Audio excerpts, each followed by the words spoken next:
చొరబాటుదారుల సమస్య బంగ్లాదేశ్ నుండినో, సిరియా నుండినో, ఆఫ్ఘనిస్తాన్ నుండినో, పాలస్తీనా నుండినో ఇట్లాగా వివిధ దేశాల నుండి వలసలు వచ్చేసేసి ఇంకో పక్కన ఆఫ్రికా ఖండంలో నుండి వచ్చేసి ఫ్రాన్స్ లాంటి దేశంలో ఇబ్బంది పెడుతున్నటువంటి వ్యవహారం ఏదైతే ఉందో అది పెద్ద ప్రమాదకరమైంది.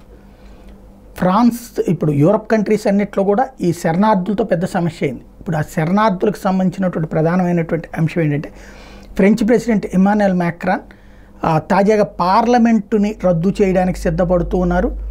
మళ్ళీ ఫ్రెష్ ఎలక్షన్స్కి సిద్ధపడుతున్నారు. ఎందుకంటే అక్కడ far right anti Muslim party Marine Le Pen Macron టీంని ఓడించడం అన్నటువంటిది ప్రధానమైంది. అంటే ఒకటి అక్కడ ద్వేషం, అపీజ్మెంట్ పాలిటిక్స్, అబ్యూజ్మెంట్ పాలిటిక్స్ అక్కడ దాకా కూడా చేరింది. ముస్లింల సంతుష్టీకరణ, ముస్లింల వ్యతిరేకత అన్నటువంటి ఇందులో రైటిస్ట్ పార్టీ విజయం సాధించడం అన్నటువంటి ఫ్రాన్స్ అధ్యక్షుడికి సందేహాస్పదంగా ఉంది. 2027లో ఎలక్షన్ జరగాల్సి ఉంటే దాన్ని ముందే తీసుకుని వస్తారా ఏంటన్నటువంటి చూడాల్సి ఉంది.